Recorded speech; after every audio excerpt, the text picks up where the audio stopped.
The great Cerathian queen sat on her high throne, looking at the giant screen in front of her. Her long tail curled around the base of the seat, and her glowing eyes stared with cold curiosity. On the screen, a picture of a small blue planet appeared, Earth. Her advisors stood quietly around her. No one dared to speak unless she allowed them to. "So, this is the planet they call Earth?" the queen asked, her voice smooth but full of power. "Yes, my queen," one of her generals replied. "It is a small planet with weak creatures. They call themselves humans. Their bodies are soft. Their technology is far behind ours. Taking this planet will be easy." The queen leaned back, her sharp claws tapping the armrest of her throne. She watched as more images of humans filled the screen. Pictures of men and women walking, working, laughing. Children playing in parks, cars moving on roads, planes flying in the sky. "They look peaceful," the queen said with a small smirk. "Too peaceful to fight back. They do not even carry weapons like we do." Her advisors nodded. "We should take their world before someone else does," the general continued. "Our people need more land, more food, and more power. Earth has plenty of resources, and if these humans refuse to give them, we will simply take them." The queen thought for a moment. Then she stood up, her tall figure shining under the lights of the throne room. "Prepare the invasion fleet," she ordered. "We will go to this Earth and make it ours." "At once, my queen," the general said, bowing deeply. The queen smiled, showing sharp teeth. She imagined how easy it would be to make humans kneel before her. After all, they were small, soft creatures who had never met a species as strong as the Cerathians. But far away on Earth, humans had begun to notice strange things in the sky. In a large government building, scientists and military leaders gathered in a room, looking at radar screens and images from satellites. "These ships are not from Earth," said Dr. Emily Carter, a scientist with sharp eyes and short brown hair. "We've been watching them for days. They are too big, too fast. They are coming straight for us." General Harris, an older man with a serious face, leaned over the table. "Are you sure they are heading here?" "Maybe they're just passing by," he said, though doubt filled his voice. "No, sir," Emily replied firmly. "Their path is direct. They're slowing down as they approach. They will arrive in less than a week." The room went silent. Finally, General Harris stood up. "Then we have no choice. We need to prepare." "But sir," said another officer, "we don't even know what they want. We haven't had any contact." "They want our planet," Emily said quietly. "They've been scanning us, looking at everything. Our cities, our power plants, our military bases. They are planning something."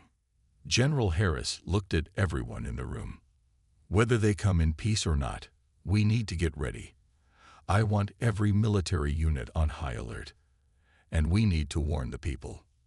"Sir, if we tell them, there will be panic," said a young woman in uniform. "Better they panic and prepare," Harris said, "than sit blind while something worse arrives."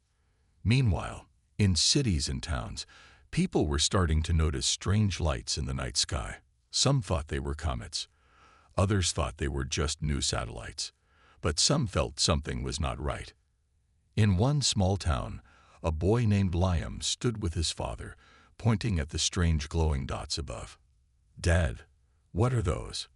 Liam asked. His father squinted at the sky. "I don't know, son. Maybe something from space." Liam frowned. "They're getting closer." Back on the Zerathian command ship, the Queen watched Earth grow larger on the screen as her fleet approached. "My Queen, we will be in position soon," her general said. "Good," she replied. "Prepare to send a message to these humans. Let them know who rules them now." "But what if they don't listen?" the general asked carefully. The Queen laughed softly. "They will listen. They have no choice." As her ships flew closer to Earth, she thought of how easy it would be to take what she wanted. She did not know that humans, though small and peaceful-looking, had something stronger than muscles or weapons.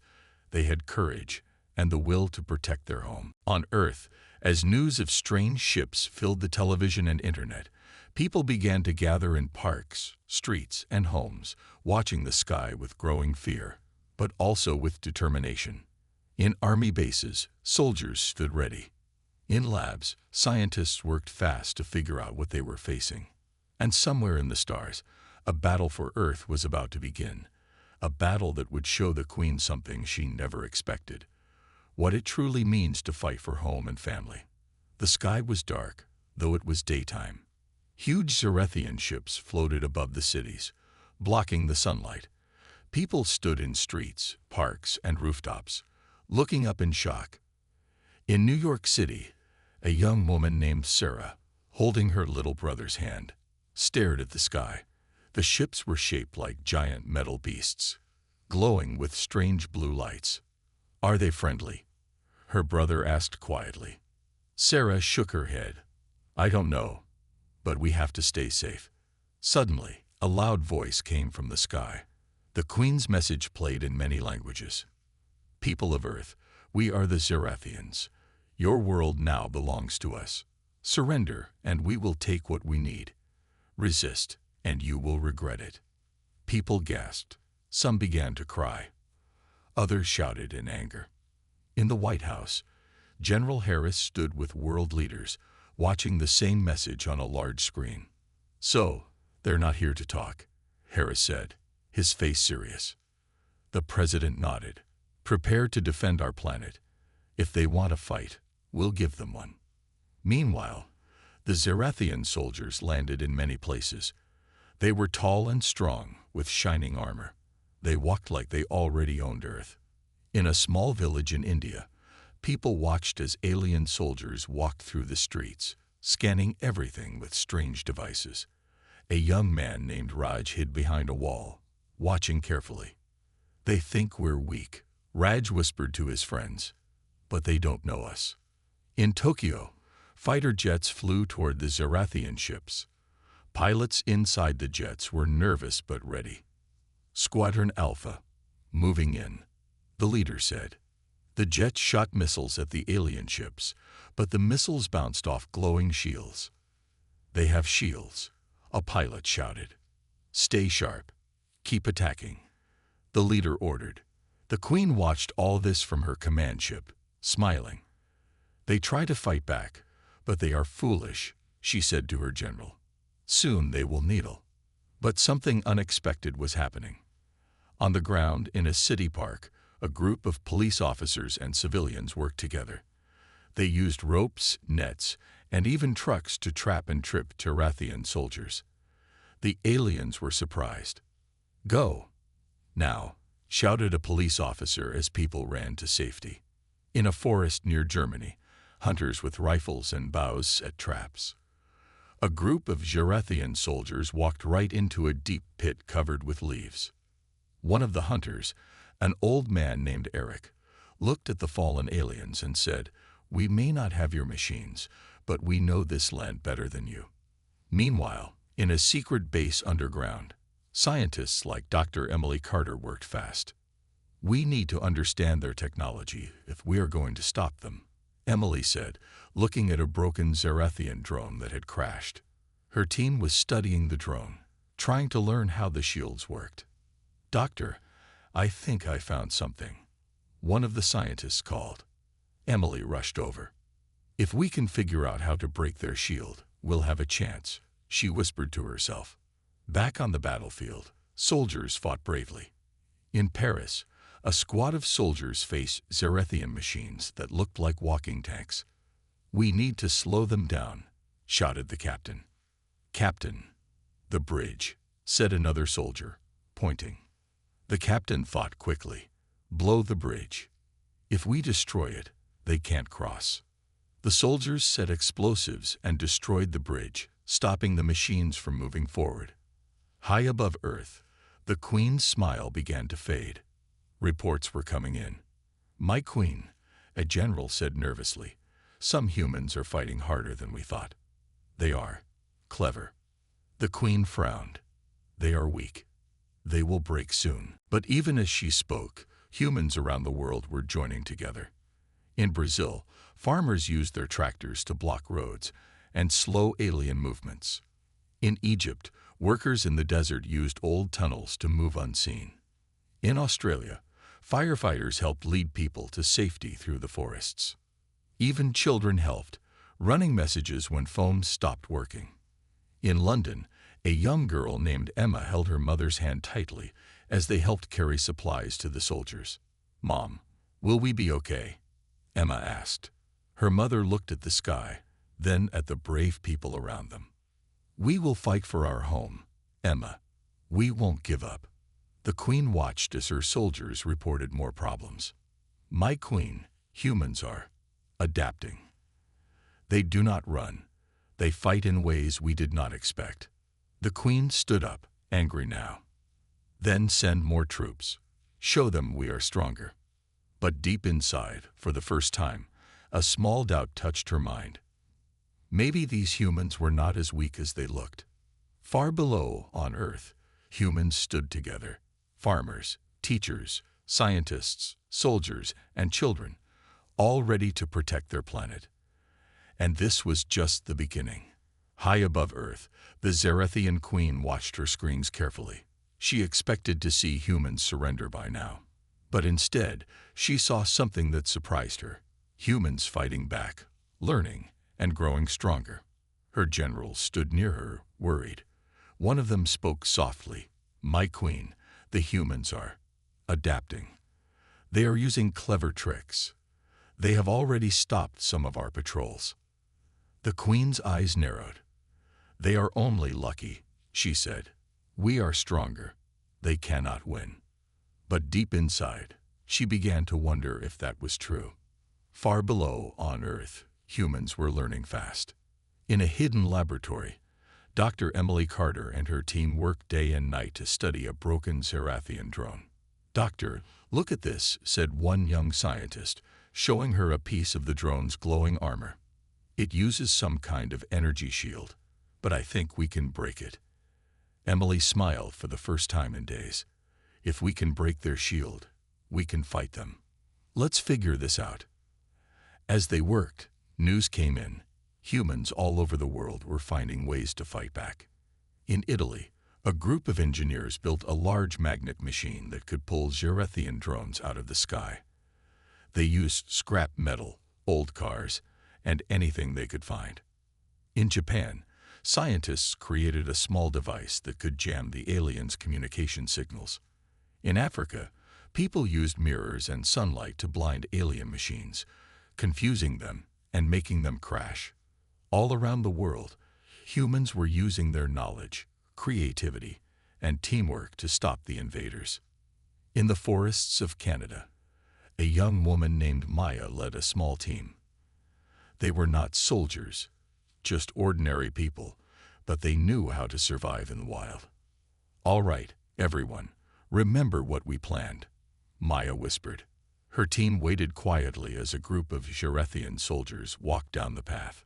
The soldiers scanned the area with glowing devices. Just as they stepped into a clearing, Maya gave a signal. A net of strong ropes hidden in the trees fell and trapped the soldiers. Maya smiled. "See, they may have big ships, but we know these woods."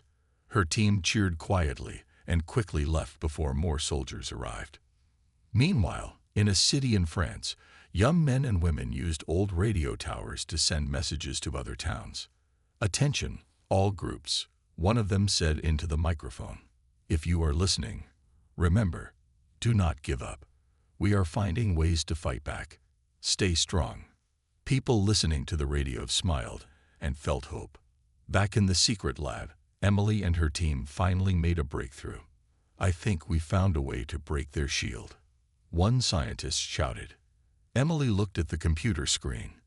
"If we can create a small energy pulse, it can weaken their shields, but we need to test it." She quickly called General Harris.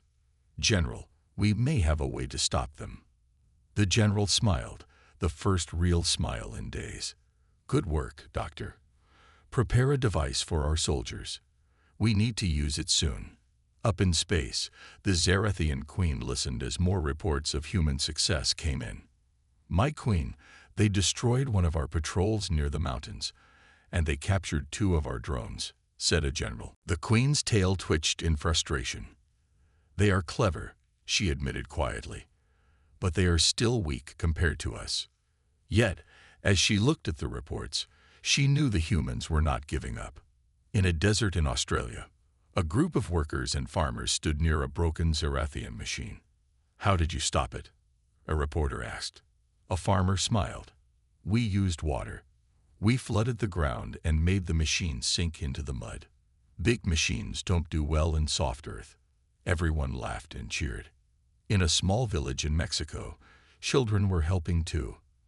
They drew maps of where the aliens were walking and gave them to the adults. Even though they were young, they wanted to help protect their families. That night, as the stars filled the sky, people everywhere looked up and talked quietly. "We can win," some said. "We are small, but we are smart," others agreed. The world, once divided, was now united. Countries that had been enemies were now friends, working together to save Earth. In the command center, General Harris looked at a large map of the world. "We may be outnumbered," he said to his team, "but we have something they don't: each other." Emily stood beside him, holding the plans for the new energy weapon. "We're ready, General," she said. He nodded. "Then let's show them what humans can do." Far above, in her ship, the Queen looked out the window at Earth. "They are not giving up," she whispered to herself. For the first time, she wondered if this battle would be harder than she had ever imagined. And below, the people of Earth stood strong, ready to fight for their home. Together. The sun was rising over the city as General Harris stood in the command center. The large screen in front of him showed the Zarathian ships still floating in the sky. They had been there for days, watching and waiting. But today, something was different. Today, humans were ready to fight back. "Is the energy pulse device ready?" General Harris asked, turning to Dr. Emily Carter. Emily nodded with determination. "Yes, sir. We finished building the first one last night. We are ready to test it." "Good," Harris said, standing straighter. "Let's show them that humans don't give up so easily." Meanwhile, in a secret military base, soldiers gathered around a strange-looking machine.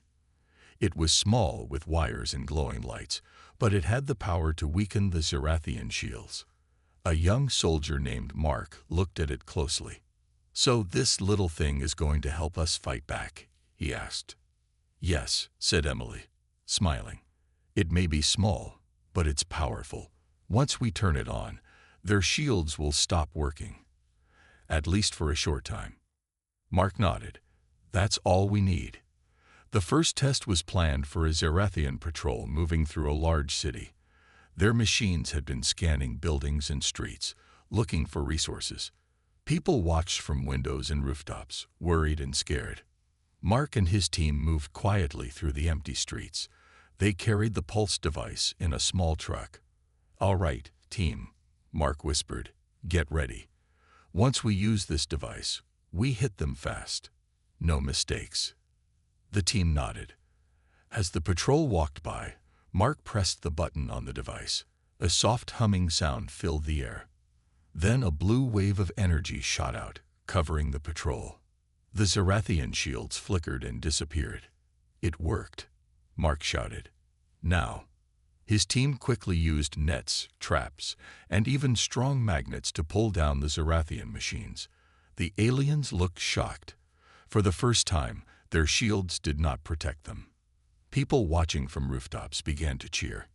In the Zarathian command ship, the Queen stood up in anger. "My Queen," a general said nervously, "the humans have found a way to disable our shields. One of our patrols was stopped." The Queen's eyes glowed brighter. "Impossible. Their minds are too simple." "But it has happened, my Queen," the general said.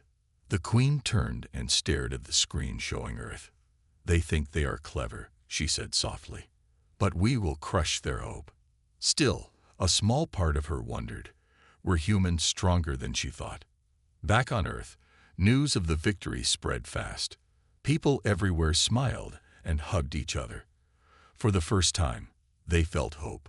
In a village in Africa, an old woman listened to the radio. "The humans have won their first fight against the invaders," the radio voice said. The woman smiled. "See, we are stronger than they think." In China, workers in a factory began making parts to build more energy pulse devices. In Russia, farmers offered their metal tools and wires to help create more machines. In Brazil, people gathered in town centers to plan how to use the new device in their forests and cities. The world was united like never before. Back in the lab, Emily worked hard with her team. "Now that we know it works, we need to make more," she said. "But we need more power sources," said one of her engineers. Emily thought for a moment. "What about using car batteries? Or solar panels?" "That could work," the engineer said, excited. "Let's get to work," Emily said. "The faster we build them, the more we can fight back." Meanwhile, in a mountain village, Maya and her team were ready for the next patrol. They now had one of the new energy pulse devices with them.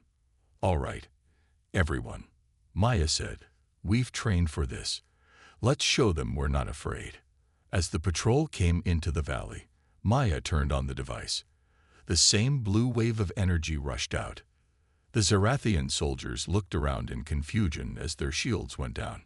Maya and her team quickly used ropes and nets to capture one of the aliens. When it was over, they cheered. "We did it," one of them shouted. Maya looked at the sky, where the giant ship still floated. "This is just the beginning," she said.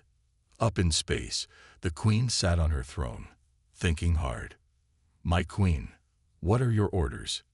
a general asked. The Queen stood slowly. "We need to understand these humans better," she said. "Send a message to Earth. Tell them I want to speak to their leaders." The general looked surprised. "You want to talk to them?" "Yes," the Queen said, her voice serious. "If they have learned to fight us, we must know how." As her ship moved closer to Earth, the Queen knew the humans had surprised her, and she was not done learning about them yet.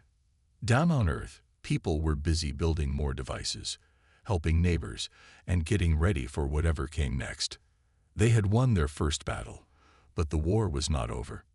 Still, for the first time since the ships arrived, hope was stronger than fear. And as the sun set, people everywhere knew they would fight for their home, no matter what.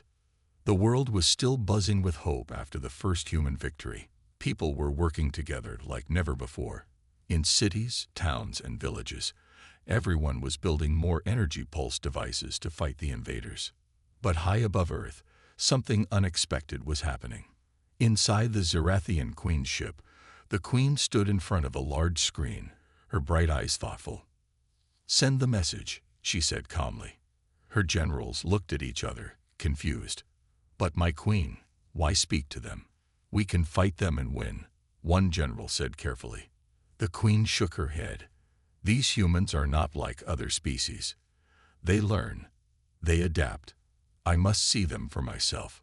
The general pressed a glowing button, and the message was sent toward Earth.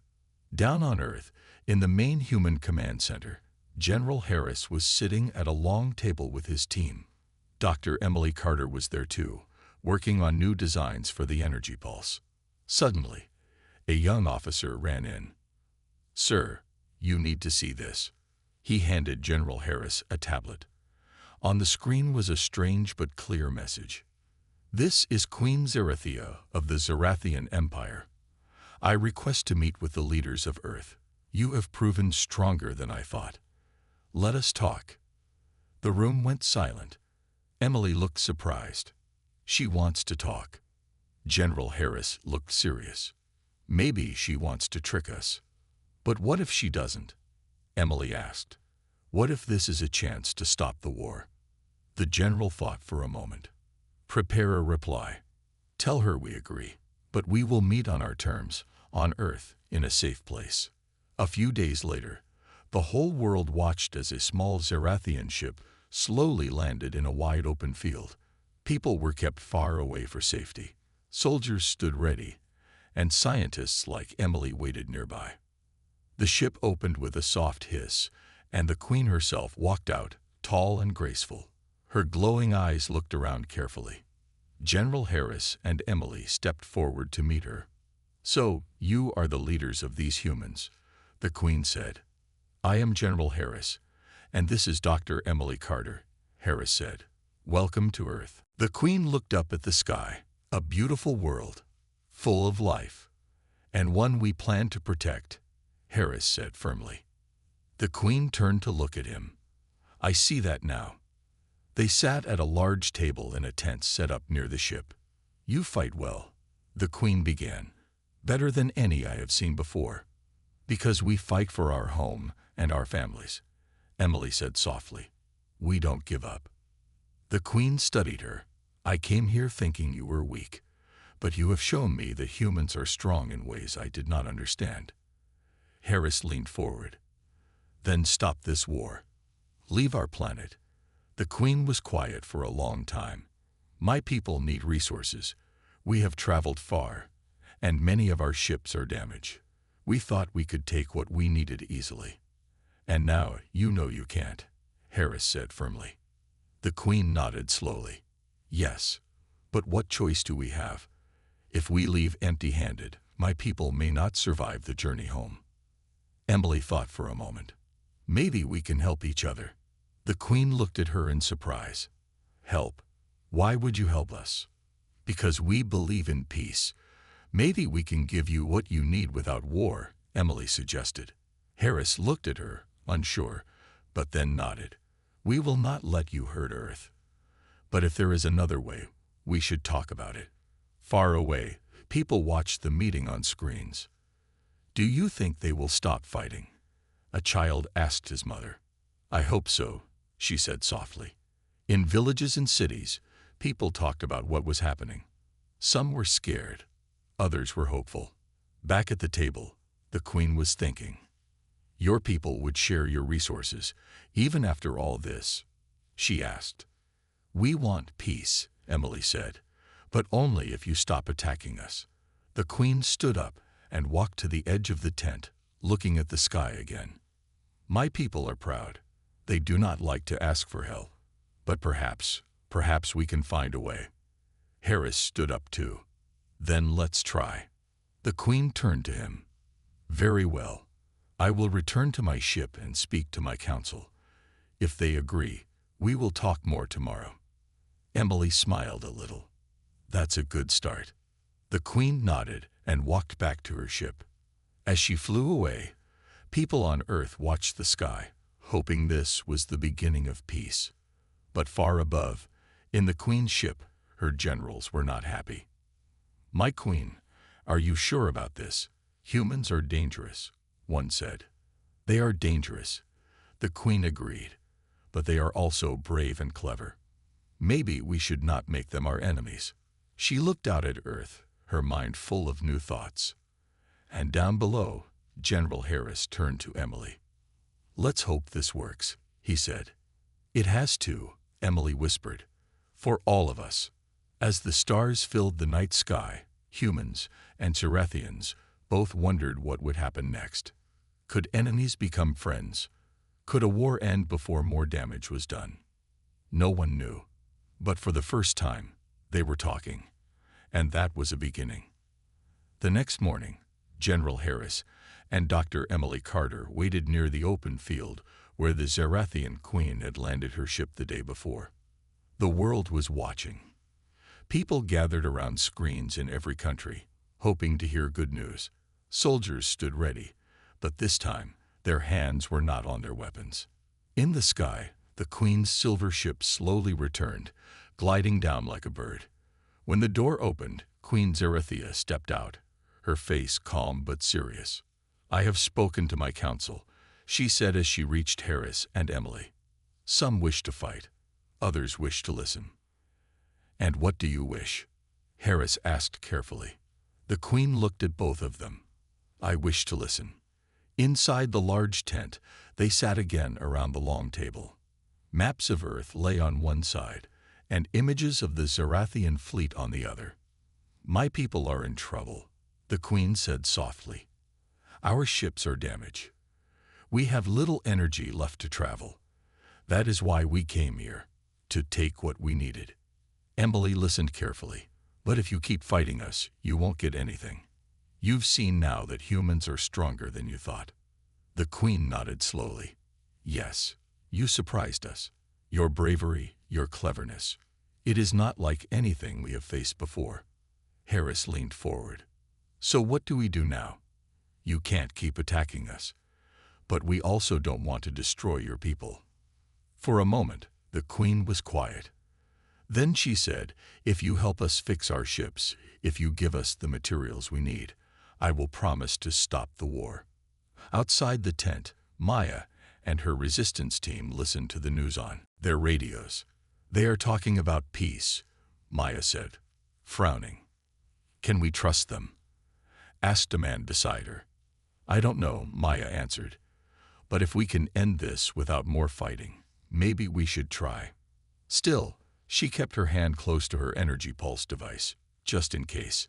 Back in the tent, Emily asked, what kind of help do you need? The Queen showed them a screen. We need metal, energy cells, and parts to repair our engines. Emily studied the list. Some of these things we can give. Some we will have to build. Harris nodded. We will help you, but only if you stop attacking us. You must call back all your soldiers and ships. The Queen looked thoughtful. I will agree. But there is something else. What is that? Harris asked. The Queen's glowing eyes were serious. My people will not believe you want peace.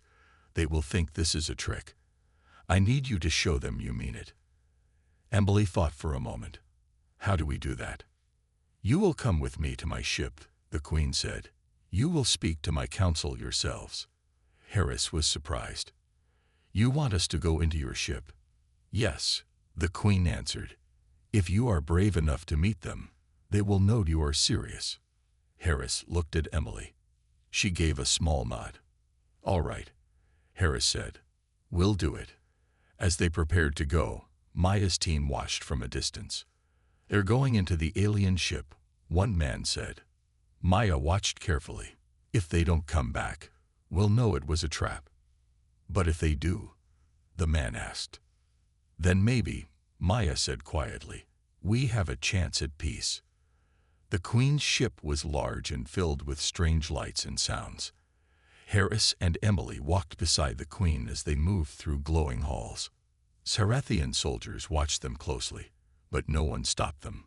Finally, they reached a large room where the Queen's council was waiting. You bring humans here, one council member said, shocked. Yes, the Queen answered. They wish to talk of peace. The council members looked at each other, unsure. One older Zarethian spoke.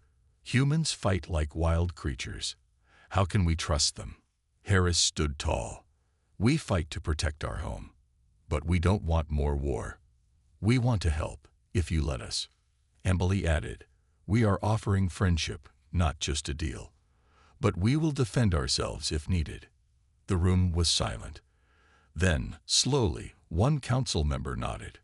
Perhaps we judged humans too quickly. Another added, if they help us, maybe we don't need to fight. The Queen watched her council. So, will you agree to peace?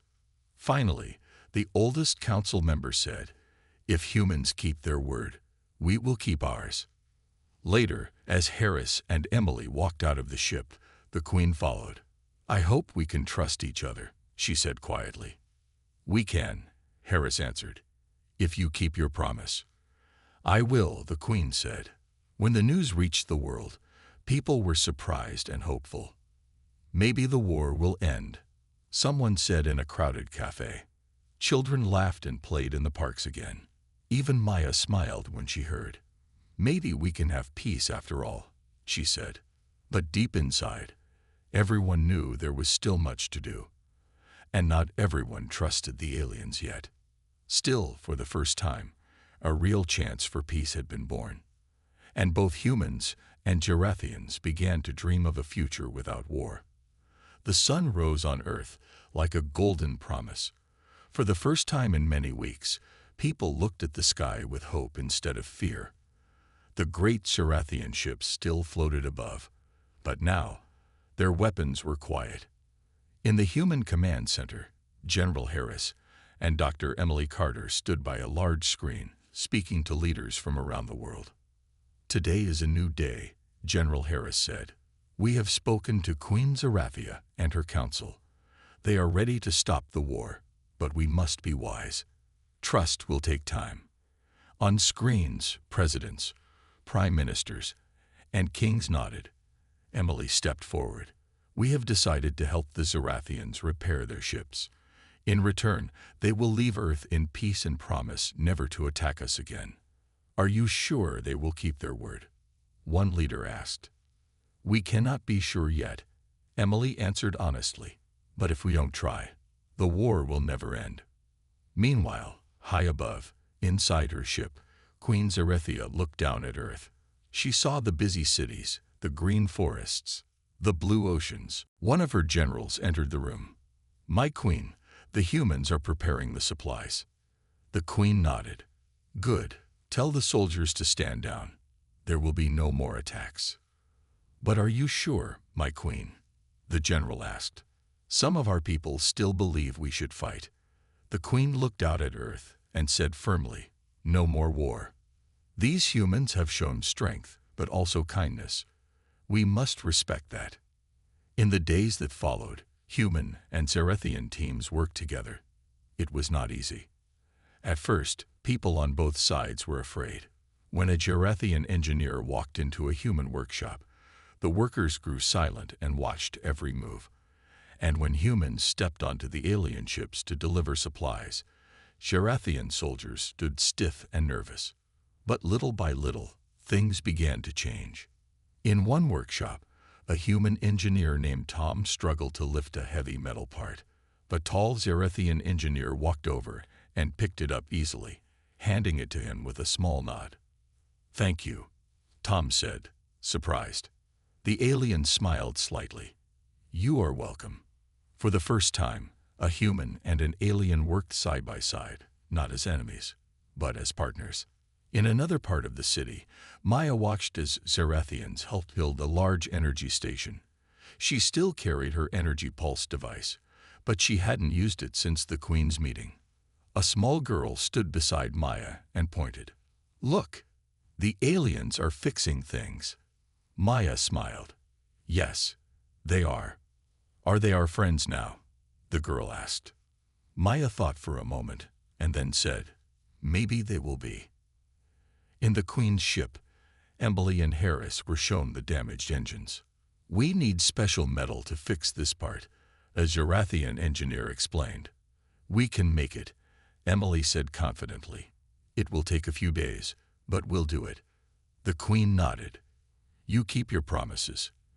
"That gives me hope." Harris looked at her. "If we do this, I want your promise that you'll never return to Earth as enemies." The Queen placed her hand over her heart. "I give you my word. We will not return as enemies." As the days turned into weeks, the repairs began to finish. People were amazed to see human machines and alien ships working together. In schools, children drew pictures of humans and Zerathians shaking hands. In news reports, people from all over the world talked about this historic moment. "Who would have thought that the aliens who attacked us would now be working beside us?" one reporter said. Finally, the day came when the Zerathian ships were ready to leave. A large crowd gathered in the field where the Queen had first landed. There were soldiers, scientists, families, and children. Queen Zerathia stood before them with General Harris and Emily. She spoke in a clear voice. "Humans of Earth, today we leave your world in peace. You have shown us that strength is not only in weapons but also in hearts. I hope one day we will meet again as friends." The people clapped. Some even cheered. Emily stepped forward. "Queen Zerathia, we wish you and your people safe travels. And we hope that if we meet again, it will be in friendship." Harris added, "This is the day we chose peace over war." As the ships slowly lifted into the sky, people watched with wide eyes. Maya stood with the little girl by her side. "They're leaving," the girl whispered. "Yes," Maya said softly, "and I think we all won today." From the sky, Queen Zarethia looked down one last time. "Such a beautiful world," she said quietly to herself. "I hope they protect it well." Then, with a flash of light, the ships disappeared into the stars. Back on Earth, Emily and Harris stood watching the empty sky. "Do you think they'll keep their word?" Harris asked. "I think they will," Emily said. "We showed them what humans are, not just fighters, but builders and friends." Harris smiled. "Let's hope that's how they remember us." As night fell and stars filled the sky, Earth was at peace, and for the first time in a long while, people could dream again of a future without fear, a future of hope, and maybe one day, new friends among the stars.